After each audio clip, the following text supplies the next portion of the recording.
No i moi mili, prezentuję Wam chyba jako pierwszy, najnowszy, jeżeli chodzi o połowę lutego, model od polskiej firmy IBG. Ten model chyba dla wielu był dużym zaskoczeniem, kiedy IBG na swoim profilu na Facebooku zrobiło taką kilkuetapową zagadkę. Wiele osób brało w niej udział. No, praktycznie cała flota z okresu II wojny światowej niemiecka dwusilnikowa została wymieniona. Osobiście, kiedy już została ona ujawniona, jaki model ukaże się, powiem Wam, że byłem naprawdę mocno zaskoczony, a wręcz bym powiedział zmieszany, wstrząśnięty. Nie spodziewałem się, że IBG wyda model latawca, przepraszam, model szybowca niemieckiego z okresu II wojny światowej. Miałem takie, no powiem Wam, mieszane miałem. Z jednej strony było wow, fajny, super, o rany, coś wreszcie innego, ale z drugiej strony, kurde, szybowiec i tak tu euforia, a tutaj takie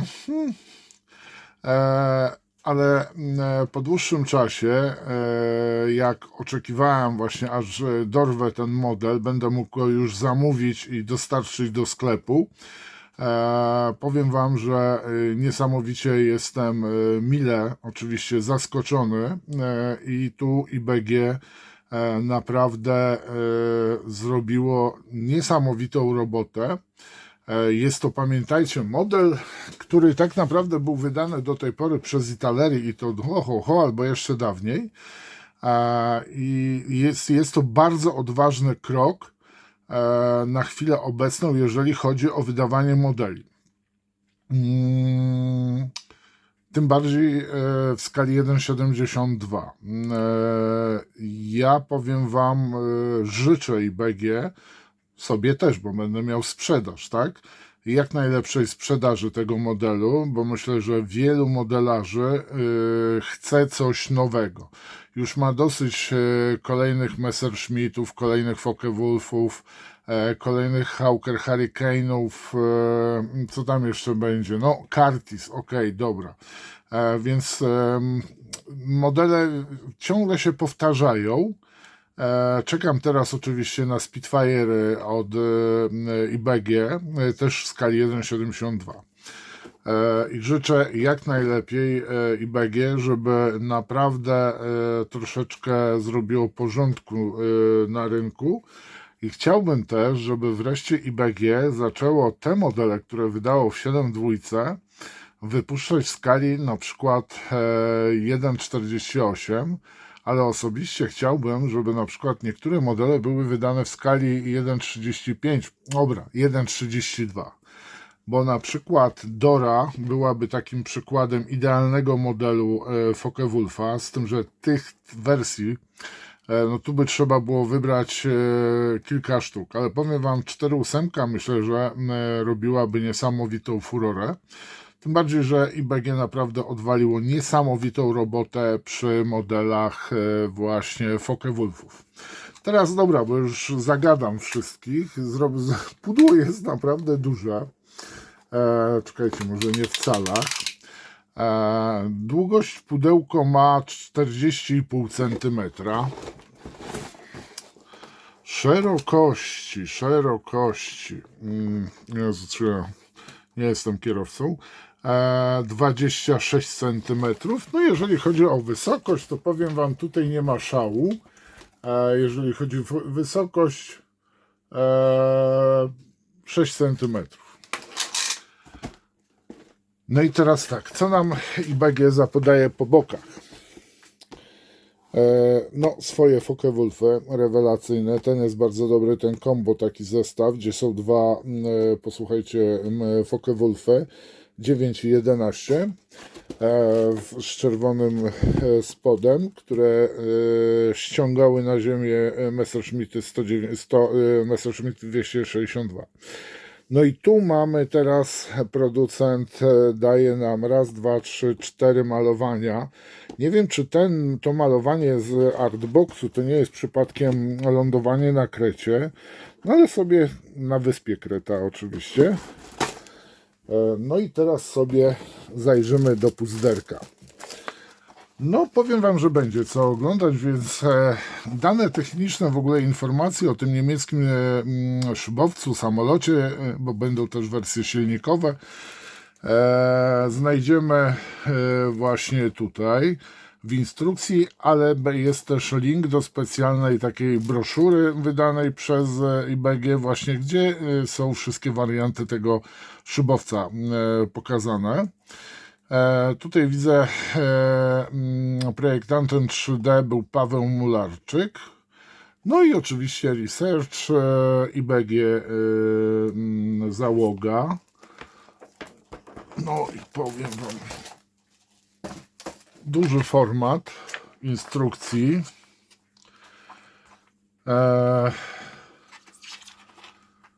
No i jest sporo roboty. Powiem Wam, super. Bardzo, bardzo się cieszę. No i co tu widzimy?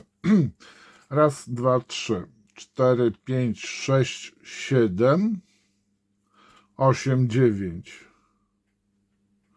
9 ramek, tak? Raz, dwa, trzy, cztery, pięć, sześć, siedem, osiem, 9 ramek.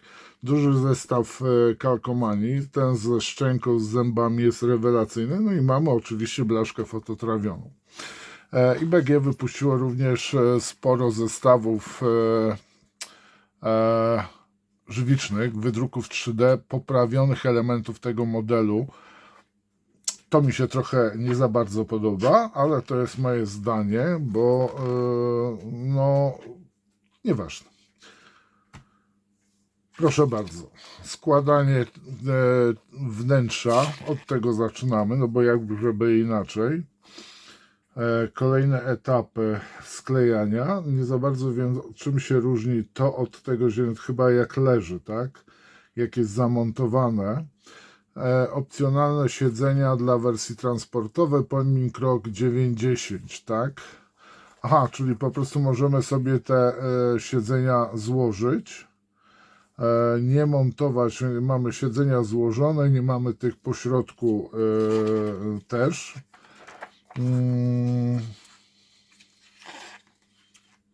No, fajnie to się prezentuje.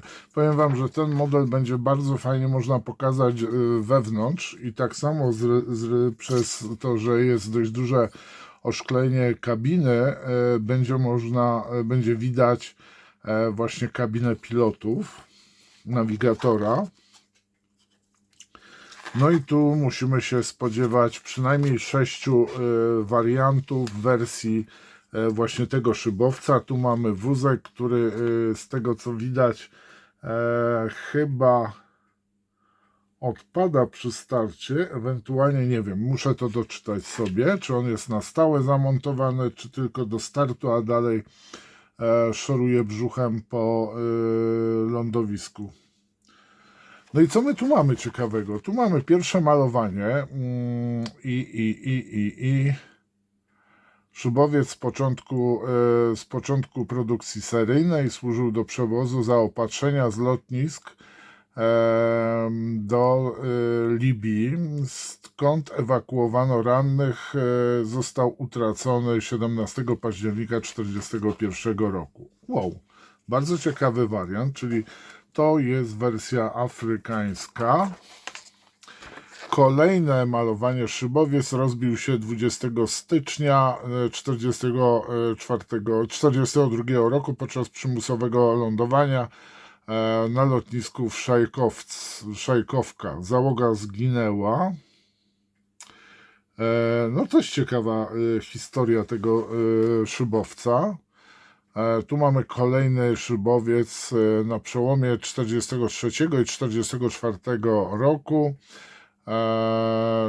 Szlep grupę przewoziła zaopatrzenie z południowej Ukrainy do odciętej od głównych sił niemieckich na Krymie. I ostatnie malowanie, wiosna 44 rok. Szlep Grupę 2 brała udział w moście powietrznym zaopatrującą pierwszą armię pancerną krążoną w kotle Hubego w rejonie Kamieńca Podolskiego. No, powiem wam, i mamy dwa rodzaje, posłuchajcie, malowania. Możliwe, że tu nie jest jasne, jakie to malowanie miało być. Cyfra 8 jest niekiedy opisywana w kolorze żółtym, alternatywna kalkomania numer 36. Bardzo fajna sprawa. No moi mili, naprawdę bardzo ciekawy model i na przykład jeżeli ktoś się nawet nie interesuje tego typu modelami latającymi, to powiem wam, że na przykład tak jak ja mam w tej chwili troszeczkę kryzys, przechodzę, jeżeli chodzi kryzys, dobra. Taki kryzys, że po prostu nie wiem jaki w tej chwili czołg skleić, czy też samolot. I wziąłem się za figurki. Zresztą widać to na Facebooku. A teraz obniżam kamerkę, żebyśmy mogli sobie dokładnie obejrzeć to, co znajdziemy w pudełku. Mamy fajną blaszkę i ta blaszka, przynajmniej tak mi się wydaje, obejmuje wszystkie zestawy. Mamy tutaj pasy, widzę dla pilotów, bardzo fajnie. No i reszta elementów, nie wiem, nie mam zielonego pojęcia, bez podejrzenia w instrukcji do czego, gdzie je mamy użyć. Mam w każdym razie w ofercie klej sklepu klej specjalny, tak zwana czarna perła, długo schnący klej CA, który idealnie nadaje się do wklejania właśnie elementów fototrawionych. No i mamy tutaj kalkomanię.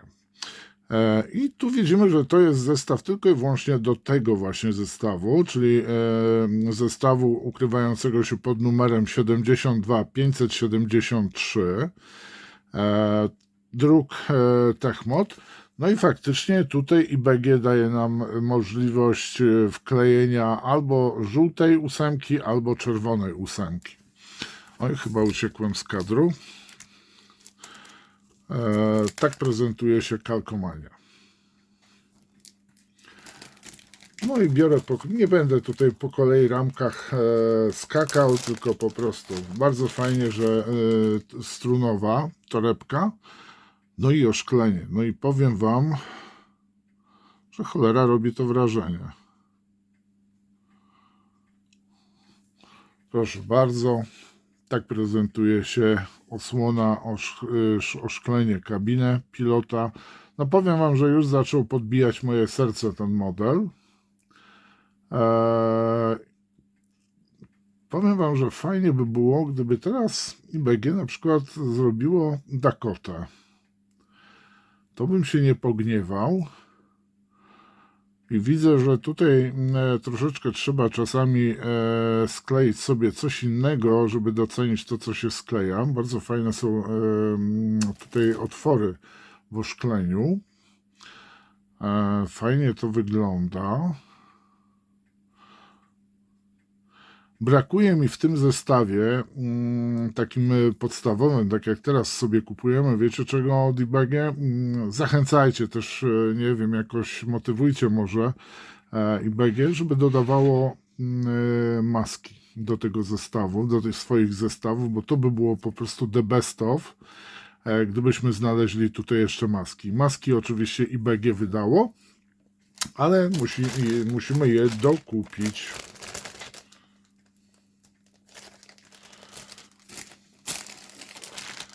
Kolejna torebka. Tak jednym okiem podglądam. Kurka wodna. Orzesz w mordę goi nożem.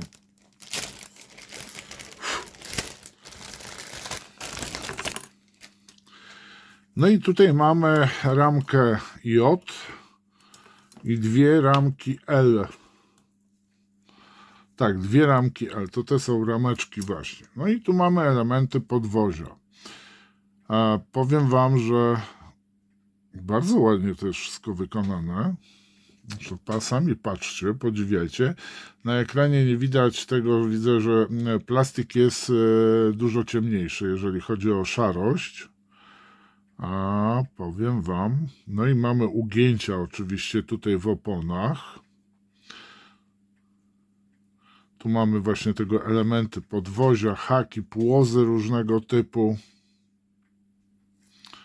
Zerowe nadlewki. No i sobie możemy to skleić, są w ten sposób zrobione. A jak mocowanie elementów do ramki? Nie, są cienkie, powiem wam. Więc tutaj nie ma co narzekać. No prezentuje się to naprawdę, no jeżeli chodzi o sklejalność modeli z BG, no to każdy wie, że jest ona bardzo dobra, jeżeli chodzi o wszystkie obecnie wydawane modele. Mówię o tych nowych modelach. Ze starszymi modelami było różnie. Tu mamy ramkę L występującą w dwóch egzemplarzach w zestawie. No i mamy tutaj uzbrojenie. No i powiem wam, że prezentuje się to całkiem fajnie. No i chyba mamy, to są oparcia chyba do foteli. No powiem wam, że chyba ten zestaw zostanie już u mnie. Raz sobie mogę coś zafundować od wielkiego dzwonu.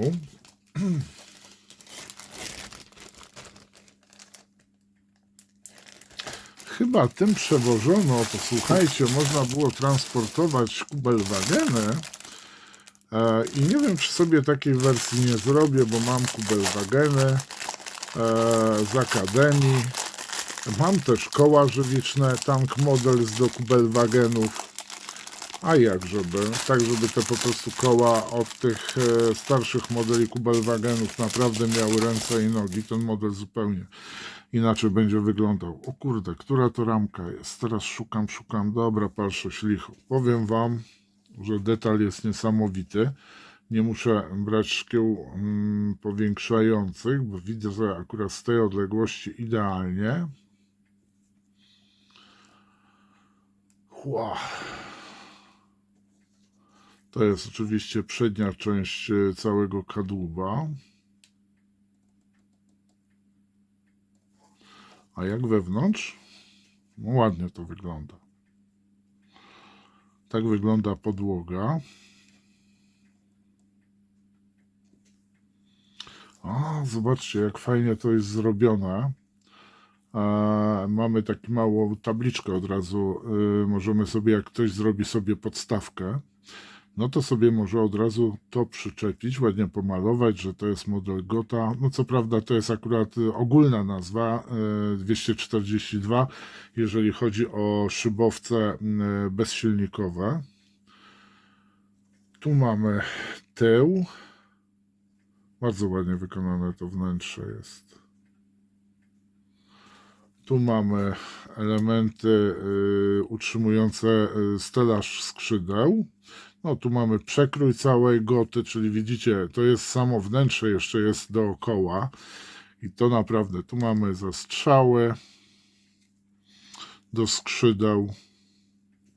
O, tu mamy fragment kabiny pilotów. No powiem wam, jak ktoś będzie marudził na ten model, to naprawdę powinien się zacząć na trampki leczyć, bo już na nogi za późno. No model prezentuje się naprawdę super. Znaczy z samej ciekawości powiem wam, że tego typu model mamy możliwość zakupienia czegoś innego, a nie ogólnodostępnych w milionach wersji modeli bardzo popularnych samolotów z okresu II wojny światowej. To tutaj naprawdę, o rany boskie, te skrzydła, to trochę jest miejsca. Powiem wam, że chyba nie wszystkie, zaraz, jak to, bo tu ogon montujemy, okej, dobra, ogon, ale czy wszystkie, tu są tylne stery, tak, no powiem wam,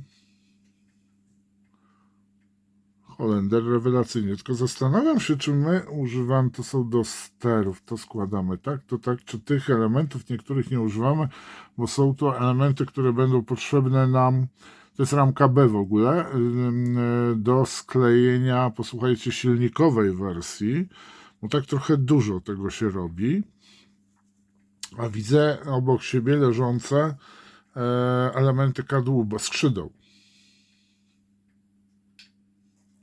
No jeszcze raz podkreślę, 0, o kurczę, super, piękna sprawa, pomyślane, super, chyba, zaraz to zobaczymy dokładnie.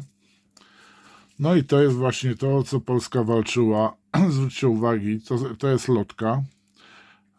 Tu mocowanie lotki nie jest na zewnątrz, ani tak prosto z boku, tylko jest od wewnętrznej strony. Kurna, to ktoś mnie podsłuchuje chyba. A wielokrotnie o tym właśnie wspominałem, że niektórzy producenci, jeden z polskich też producentów, powinien elementy łączenia właśnie dawać pod element skrzydła, a nie na skrzydle. Tak, że mamy tutaj mocowanie. Tylko lepiej, żeby to było pod skrzydłem. No i ktoś tu albo doskonale wie, że tak należy robić, albo mnie ktoś podsłuchał. Wielokrotnie o tym przy unboxingach wspominałem. Jeżeli chodzi o unboxingi oczywiście samolotów, tak? No piękny samolot.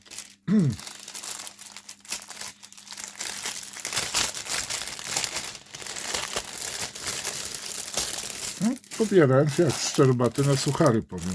Mamy skrzydełka.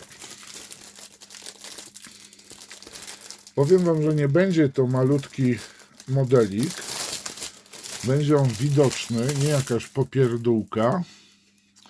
I przede wszystkim też będzie widoczny ze względów na malowanie. Ma bardzo fajne to malowanie właśnie. O, tutaj widzicie, czy to są takie płozy jakby wyskakujące ze skrzydeł do hamowania, możliwe.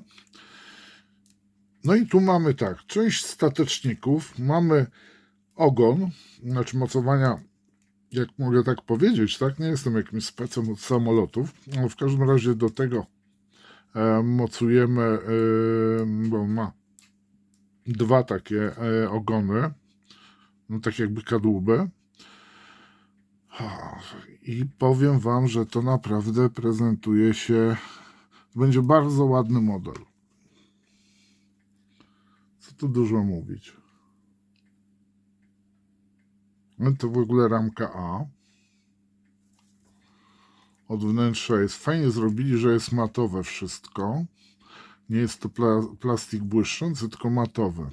Chociaż ktoś w komentarzach przy którymś modelu, nie wiem czy to nie był jakiś model od Army, mu się nie podobało, że ten właśnie plastik jest zmatowiony. Mnie się to podoba. Lepiej widać detal na takim matowym właśnie, niebłyszczącym plastiku. No ale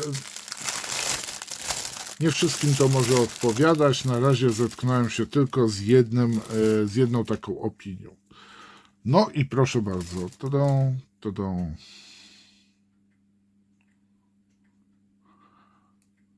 Ramka F. Elementy siedzenia. Mamy poduszeczki wygodne, stelaże do leżaczków. No, wyglądają to jak takie krzesła rozkładane u cioci na imieninach, dostawki takie, jak zabraknie. Takie można też w pewnym sklepie z meblami drewnianymi kupić. Nie, piękny model.